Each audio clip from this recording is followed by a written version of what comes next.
Assalamualaikum warahmatullahi wabarakatuh. Pada kesempatan ini bertemu kembali bersama saya Siti Istiqomatul Ulfa, mahasiswi dari Prodi PGMI semester 3 Fakultas Ilmu Keislaman Universitas Islam Al-Ihya Kuningan. Baik, dalam video ini saya akan menjawab soal dari UTS mata kuliah pembelajaran bahasa Arab dengan dosen pengampu Pak Agus Zamzam Nur MPD. Langsung saja soal yang ke-1, yaitu problematika pembelajaran bahasa Arab di SD atau MI sering muncul dari murid atau dari gurunya sendiri. Hal ini harus mendapatkan perhatian serius dari guru bahasa Arab demi ketercapaian yang sudah dirancang di silabus atau kurikulum. Sementara, tidak sedikit hambatan atau kendala dan guru dalam belajar mata pelajaran bahasa Arab.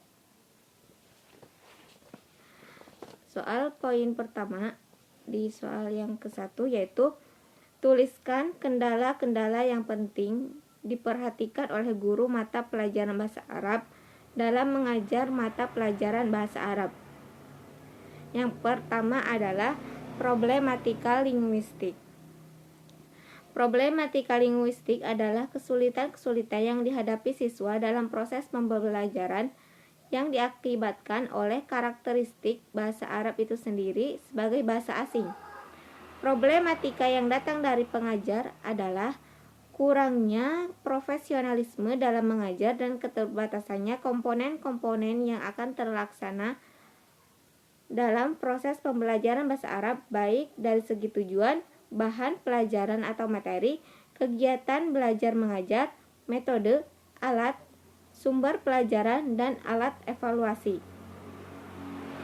Sedangkan problematika yang muncul dari siswa dalam belajar bahasa Arab adalah pengalaman dasar latar belakang sekolah, penguasaan mufrodat atau perbendaharaan kata, dan akibat faktor lingkungan keluarga. Akibatnya mereka mengalami kesulitan untuk memahami bacaan-bacaan serta tidak mampu menguasai bahasa Arab secara utuh dalam komunikasinya. Nah, perpindahan kata dari bahasa asing ke bahasa siswa dapat menimbulkan persoalan sebagai berikut. Yang pertama, pergeseran arti. Yang kedua, lafadznya berubah dari bunyi aslinya. Yang ketiga, lafadznya tetapi artinya berubah. Kendala yang kedua yaitu ada pada tulisan. Di antaranya yaitu sistem penulisan yang dimulai dari kanan ke kiri. Yang kedua, satu huruf memiliki banyak bentuk yang berbeda tergantung letak huruf itu sendiri dalam kata, entah itu letaknya di awal, di tengah, ataupun di akhir. Yang ketiga, huruf-huruf yang berdekatan dan menyerupai seperti bentuk huruf bentuknya sama, hanya titik yang membedakannya seperti huruf ba, ta, sa, dan huruf yang lainnya yang mirip. Yang keempat, tidak ada kesesuaian antara tulisan dan pencapaiannya. Maksud saya, tidak ada kesesuaian antara tulisan dengan pengucapannya. Yang terakhir, yang kelima yaitu letak penulisan hamzah yang bermacam-macam. Poin kedua dalam soal ke-1 yaitu dari kendala-kendala yang tadi saya sebutkan, tuliskan solusi yang harus ditempuh untuk mengatasi kendala-kendala yang menjadi problematika pembelajaran bahasa Arab di SD atau MI. Nah, upaya yang dilakukan oleh siswa yang pertama yaitu siswa aktif bertanya kepada guru bahasa Arab ataupun kepada rekannya. Yang kedua, selalu belajar dan menghafal kosakata yang diberikan oleh guru.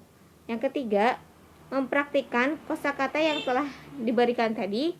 Yang keempat, menyempatkan diri untuk mengikuti kelompok belajar bahasa Arab seperti berupa kegiatan ekstrakurikuler yang dilakukan di sekolah. Lalu upaya yang dilakukan oleh guru seperti menumbuhkan motivasi siswa. Yang kedua, mengajar bahasa Arab dengan semangat. Yang ketiga, mewajibkan peserta didik untuk memiliki kamus bahasa Arab atau kamus bahasa Arab Indonesia atau Indonesia Arab. Yang keempat, membuat suasana kelas yang menyenangkan. Lalu kelima, mewajibkan siswa untuk menghafal kosakata yang telah diberikan di setiap pembelajaran bahasa Arab. 6. Membiasakan menggunakan bahasa Arab dalam proses pembelajaran bahasa Arab agar siswa terbiasa. 7. Mendorong peserta didik agar tidak menganggap bahwa belajar bahasa Arab sebagai beban ataupun sulit. 8. Selalu memotivasi siswa agar tidak putus asa dalam belajar. 9. Dengan latar belakang dan kemampuan yang berbeda antara siswa satu dengan yang lainnya, guru selalu siap memberi bimbingan kepada siswa yang menghadapi kesulitan dalam belajar bahasa Arab. 10. Tumbuhkan rasa cinta terhadap pembelajaran bahasa Arab. 11. Menerangkan kepada siswa tentang manfaat-manfaat bahasa supaya mereka tekun dalam belajar bahasa Arab. 12. Guru selalu berusaha menggunakan media dalam pembelajaran bahasa Arab. 13.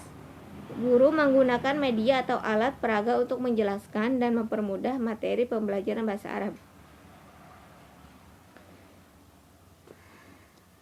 Problematika pembelajaran bahasa Arab terdiri dari beberapa faktor, antara lain faktor siswa yang terdiri dari latar belakang pendidikan siswa, motivasi, kesulitan berbicara bahasa Arab, dan kurangnya kosakata. Sedangkan untuk faktor guru, yaitu faktor kemampuan guru menggunakan bahasa Arab. Di samping itu ada faktor metode, media, fasilitas, faktor sosial atau lingkungan, dan faktor psikologi siswa. Nah, upaya untuk mengatasi problematika tersebut dilakukan oleh beberapa pihak, yaitu dari pihak siswa dengan cara mempraktikkan kosakata yang telah dihafal dan menyempatkan diri untuk mengikuti kegiatan kelompok belajar bahasa Arab. Sedangkan solusi untuk guru yaitu dengan cara memberikan motivasi kepada siswa dan menganjurkan untuk berbahasa Arab selama berada di lingkungan sekolah. Membuat suasana kelas yang menyenangkan. Guru selalu menggunakan media dalam pembelajaran bahasa Arab. Lalu, guru menggunakan media atau alat peraga untuk menjelaskan dan mempermudah materi pembelajaran bahasa Arab. Berikutnya, berpindah ke soal yang nomor kedua. Dalam pembelajaran bahasa Arab, ada pembahasan mengenai metode pembelajaran bahasa Arab. Metode tersebut bagi guru sangat penting untuk mencapai keberhasilan pembelajaran. Poin pertama yaitu apa yang dimaksud dengan metode dan pembelajaran. Jawabannya ialah metode merupakan langkah operasional dari strategi pembelajaran yang dipilih dalam mencapai tujuan belajar. Sehingga bagi sumber belajar dalam menggunakan suatu metode pembelajaran harus disesuaikan dengan jenis strategi yang digunakan. Lalu pembelajaran adalah bantuan yang diberikan pendidik agar dapat terjadi proses perolehan ilmu dan pengetahuan. penguasaan kemahiran dan tabiat, serta pembentukan sikap dan kepercayaan pada peserta didik. Dengan kata lain, pembelajaran adalah proses untuk membantu peserta didik agar dapat belajar dengan baik. Poin kedua yaitu tuliskan hasil belajar Anda tentang pentingnya metode dalam pembelajaran bahasa Arab. Nah, pada era sekarang ini yaitu sebuah era yang semakin majunya dunia pendidikan bahasa Arab. Dunia ilmu pengetahuan dan teknologi membuat mau tidak mau sebuah metode pembelajaran juga harus mampu mengikuti dan mengimbangi beberapa kemajuan tersebut. Sebuah ide yang muncul dari seorang tenaga pendidik tentunya harus mampu menghasilkan inovasi dan kreativitas yang mampu membuat para peserta didik semakin bernafsu untuk mempelajari bahasa Arab. Hal yang tadi disebutkan bukanlah sesuatu yang sulit untuk direalisasikan. Banyak sekali teknologi yang dapat dijadikan sebuah penunjang untuk diimplementasikan ke sebuah media pembelajaran yang efektif kepada siswa. Namun perlu digarisbawahi juga, kemajuan teknologi ini tidak serta-merta membuat para pendidik meninggalkan beberapa metode yang sudah lawas atau kuno, yang sebelumnya juga mampu menjadi sebuah metode yang sangat efektif di zamannya. Berikutnya, poin ketiga, tuliskan metode-metode pembelajaran bahasa Arab yang Anda ketahui. Nah, dari awal pertemuan sampai sebelum UTS, yang baru saya pelajari ada 2 metode. Yang pertama ada metode gramatikal dan terjemah. Yang kedua ada metode langsung atau thoriqah mubasyarah. Yang pertama metode gramatikal dan terjemah, yaitu metode ini merupakan golongan dari metode terjemah, yaitu dengan cara mempelajari bahasa asing yang menekankan pada qawaid atau kaidah-kaidah kebahasaan untuk mencapai keterampilan membaca, menulis, dan menerjemahkan. Lalu ada thoriqah mubasyarah, yaitu atau yang disebut dengan metode langsung.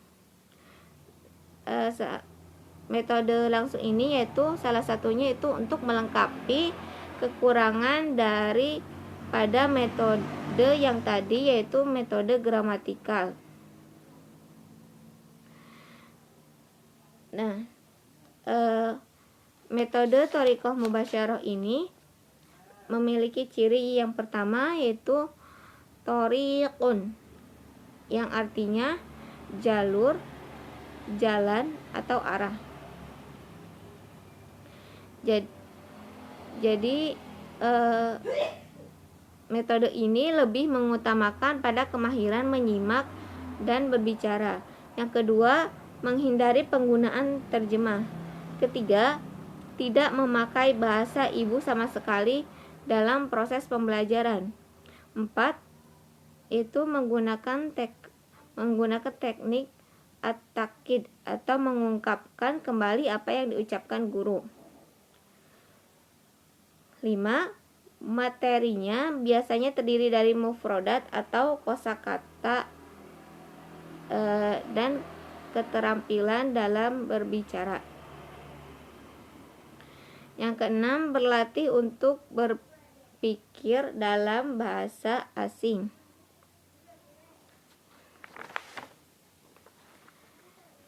Soal nomor 3. Di antara tujuan inti dari metode pembelajaran bahasa Arab adalah supaya murid menguasai maharatu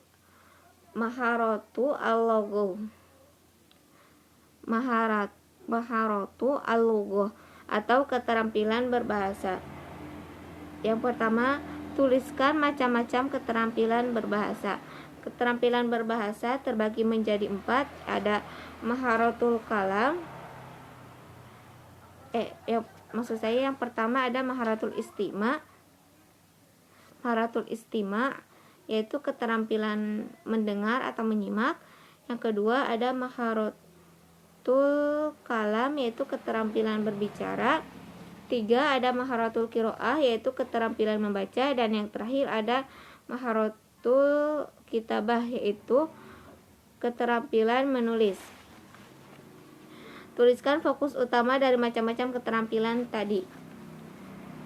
Yang pertama ada maharatul istima' yaitu keterampilan menyimak. Istima' adalah proses menerima sekumpulan fitur bunyi yang terkandung dalam kosakata kalimat yang berkaitan dengan kata sebelumnya dalam sebuah topik. Meskipun di beberapa kalangan tertentu hanya memahami sebatas dengar atau hearing, namun akan lebih tepatnya istima' lebih ke arah menyimak atau auditing dengan tetap konteks. Menyimak merupakan suatu keterampilan berbahasa pertama yang dilakukan oleh seorang yang belajar bahasa tertentu, baik seorang bayi yang mulai berbicara atau bahkan orang dewasa yang ingin belajar bahasa lain. Dengan menyimak, seseorang dapat mengukur tingkat kesulitannya dalam belajar suatu bahasa karena di sana terdapat untuk memahami dialeknya, struktur bahasanya, dan pola pengucapannya. Keterampilan kedua, maharatul kalam, yaitu keterampilan berbicara, adalah kelanjutan dari keterampilan mendengar. Kedua keterampilan ini saling berkaitan, karena orang yang pendengarannya baik dimungkinkan untuk dapat berbicara dengan baik pula dan sebaliknya. Oleh karena itu, pengajar bahasa bisa melaksanakan pembelajaran keterampilan berbicara seraya mengiringi keterampilan mendengar yang telah dimiliki siswa. Keterampilan yang ketiga yaitu maharatul qiraah atau keterampilan membaca. Maharatul qiraah harus didasari dengan kalam dan istima'. Seseorang akan merasa kesulitan membaca jika tidak dimulai dengan keterampilan mendengar dan berbicara. Dalam artian, faktor utama seseorang kesulitan dalam membaca adalah belum sempurnanya pemahaman dia dengan mendengar dan menulis. Keterampilan yang terakhir yaitu maharatul kitabah atau keterampilan menulis. Keterampilan menulis merupakan keterampilan terakhir dalam beberapa keterampilan bahasa. Untuk menguasai keterampilan ini secara baik dibutuhkan penguasaan keterampilan bahasa sebelumnya dengan baik pula. Hal ini dikarenakan menulis merupakan kegiatan menuangkan isi pikiran dalam bentuk tulisan yang tujuannya untuk dapat dipahami oleh pembaca yang tentu saja tidak sedang berhadapan atau bahkan tidak satu masa dengan penulis. Aspek bahasa yang meliputi seperti penguasaan struktur atau qawaid, kosakata atau mufradat, sastra atau balaghah, dan pilihan diksi yang baik atau ikhtiar al-kalimah sangat dibutuhkan dalam kegiatan menulis. Soal yang keempat, jelaskan maksud ungkapan berikut. At-tariqatu ahammu minal maddah, al-maddatu ahammu minal mudarris, ruhul mudarris ahammu minal mudarris. Maksud dan ungkapan tersebut yaitu metode lebih penting dari materi, materi lebih penting dari seorang guru, dan jiwa atau kepribadian guru lebih penting daripada guru itu sendiri. Maksudnya metode lebih penting dari materi ini jadi proses penyampaian antara siswa dengan guru lebih penting daripada hanya materinya saja. Lalu materi lebih penting daripada guru. Jadi kadang ada istilah yaitu belajar atau tidak. Meskipun tidak ada guru, selagi ada materinya kita masih dapat belajar. Sedangkan untuk jiwa atau kepribadian guru lebih penting daripada guru, yaitu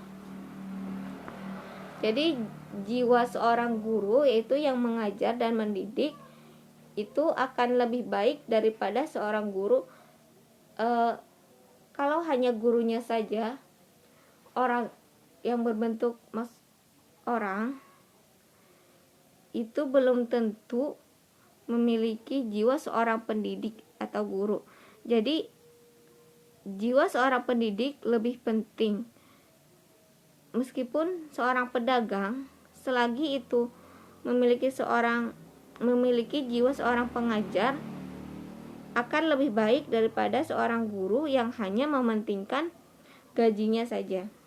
Menurut saya seperti itu. Lalu soal yang terakhir, nomor 5, jelaskan maksud metode gramatikal untuk murid SD atau MI dalam pembelajaran bahasa Arab.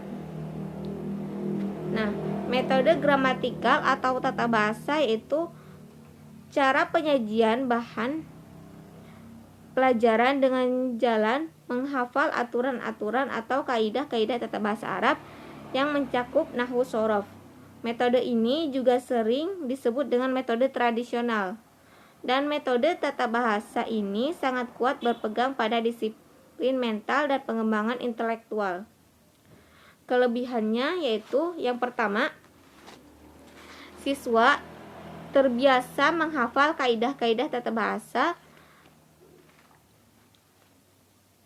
bahasa asing yang sangat diperlukan untuk mampu bercakap-cakap dalam bahasa asing dengan benar dan mampu menuliskannya dengan betul. Yang kedua, melatih mental disiplin dan ulet dalam mempelajari bahasa. Yang terakhir, bagi guru tidak terlalu sulit menerangkan metode ini karena kemampuan percakapan tidak diutamakan. Dengan kata lain, guru asalkan ia mampu menguasai gramatikal atau tata bahasa yang baik, maka pengajaran dapat dilaksanakan.